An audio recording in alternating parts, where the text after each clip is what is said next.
ఈరోజు మనం దశావతారం సిరీస్లో 4వ అవతారమైన నరసింహావతారం గురించి తెలుసుకుందాం. అయితే పురాతన కాలంలో హిరణ్యాక్షుడు, హిరణ్యకశిపుడు అనే ఇద్దరు రాక్షస సహోదరులు ఉండేవారు. మనం లాస్ట్ వీడియోలో హిరణ్యాక్షుడు అతను ఎలా మరణించాడో తెలుసుకున్నాం కదా. తెలియకపోతే పైన ఐ బటన్ వస్తుంది, అక్కడ క్లిక్ చేసి ఫుల్ డీటెయిల్స్ తెలుసుకోండి. అయితే హిరణ్యాక్షుడు చనిపోయిన తర్వాత హిరణ్యకశిపుడు కోపంతో రగిలిపోయాడు. తమ్ముడి మరణంతో క్రోధంతో కళ్ళు ఎర్రబెట్టిన హిరణ్యకశిపుడు విష్ణువి మీద ప్రతీకారం తీర్చుకోవాలని నిర్ణయించుకున్నాడు. మరణం లేని వరం పొందాలని అతను బ్రహ్మదేవునికి కఠిన తపస్సు చేశాడు. బ్రహ్మదేవుడు అతని తపస్సు చూసి ప్రసన్నమయ్యి ఏం కోరిక కావాలో కోరుకో అని అడుగుతారు. అప్పుడు ఆయన అమరత్వం కావాలని అడుగుతారు. బ్రహ్మదేవుడు నిరాకరిస్తాడు. ఇంకొక కోరిక ఏదైనా ఉంటే కోరుకో అని అడుగుతాడు. అప్పుడు హిరణ్యకశిపుడు చాలా తెలివిగా ఇలా అడుగుతాడు, నాకు మరణం అనేది జరగకూడదు.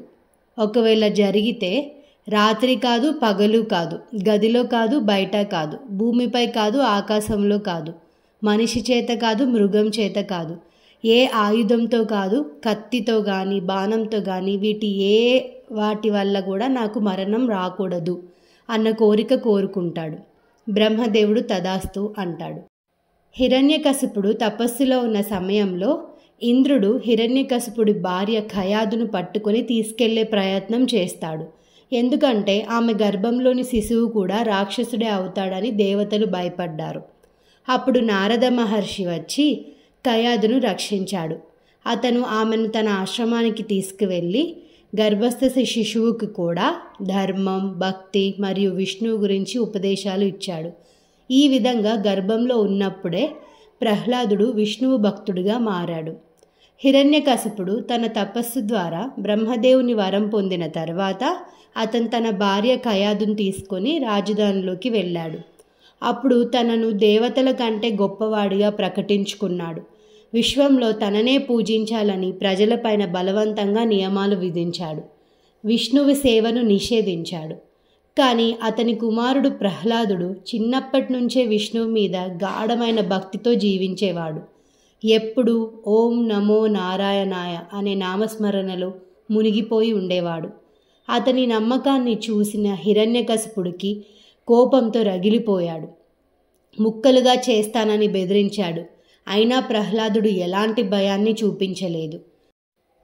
హిరణ్యకశిపుడు చేసిన హింసా ప్రయత్నాలు ఏమిటంటే, గురుకులంలో గురువుల చేత అతనికి విష్ణువు పట్ల ద్వేషాన్ని నేర్పాలని చూశారు. కానీ ప్రహ్లాదుడు వారిని కూడా భక్తిలో మార్చేశాడు. విషపూరితమైన ఆహారం ఇచ్చి ప్రహ్లాదుని భోజనంలో విషం కలిపి ఆయనకు తినమని చెప్పారు. అయినా సరే ప్రహ్లాదుడికి ఏమీ కాలేదు. పాము గుట్టలో పడేశారు.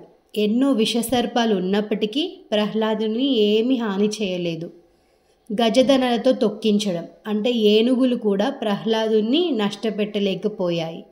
తర్వాత ఊర్చతో కొట్టడం, మాంత్రికులను పిలిపించి శాపాలు వేయించారు, కానీ ప్రభావం కలగలేదు. చివరాఖరికి హోలికా అగ్ని పరీక్ష. హిరణ్యకశిపుని సోదరి పేరు హోలిక. ఆమె అగ్నిలో కాలిపోదు అనే వరం ఉండేది. ఆమె ప్రహ్లాదుని ఒళ్ళో కూర్చోపెట్టుకొని అగ్నిలో కూర్చుంది. కానీ అద్భుతం జరిగింది. హోలిక కాలిపోయింది. ప్రహ్లాదుడు అగ్నిలోంచి సజీవంగా బయటపడ్డాడు. కల్లోలపు సముద్రంలో పడవేయడం. సముద్రాలు కూడా ప్రహ్లాదుని తిరిగి ఒడ్డుకు చేర్చేశాయి. ఈ అన్ని ఘటనల ద్వారా ఒకే విషయం స్పష్టమవుతుంది. ప్రహ్లాదుడు సాధారణ బాలుడు కాదు. ఆయన్ను స్వయంగా విష్ణుమూర్తి రక్షించేవాడు. ఒకరోజు హిరణ్యకశిపుడు సభలో ప్రహ్లాదుని పిలిచి అడుగుతాడు, నీ విష్ణువు ఎక్కడున్నాడు? ఈ స్తంభంలో ఉన్నాడా? చూపించు అని అడుగుతాడు. ప్రహ్లాదుడు నిశ్చయంగా చెప్తాడు, అవును, ఆయన ఎక్కడైనా ఉన్నాడు, ఈ స్తంభంలో కూడా ఉన్నాడు. హిరణ్యకశిపుడు ఆ స్తంభాన్ని గట్టిగా కొట్టాడు. అప్పుడు ఆకాశం కంపించేలా ఒక భయంకర గర్జన వినిపించింది. స్తంభం పగిలింది. అందులో నుంచి బయటకొచ్చింది ఎవరో కాదు, నరసింహావతారం. మానవ శరీరం, సింహం ముఖం, నిప్పులా మెరుస్తున్న కళ్ళతో, భయంకరమైన రూపంతో.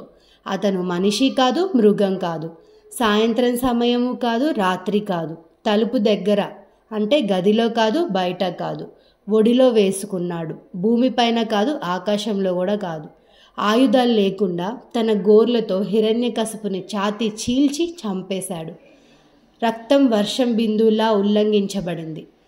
ఆ తర్వాత హిరణ్యకశిపుడు చనిపోయిన తర్వాత కూడా నరసింహుడి ఆగ్రహం ఇంకా తగ్గలేదు. ఆకాశం కంపించింది, లోకాలు వణికిపోయాయి. ఎవ్వరూ అతనికి సమీపించలేకపోయారు. బ్రహ్మ, శివ, లక్ష్మీదేవి కూడా కాదు. అప్పుడు చిన్న ప్రహ్లాదుడు భయపడకుండా ముందుకొచ్చి నమస్కరించి భక్తితో స్తోత్రాలు పాడుతాడు.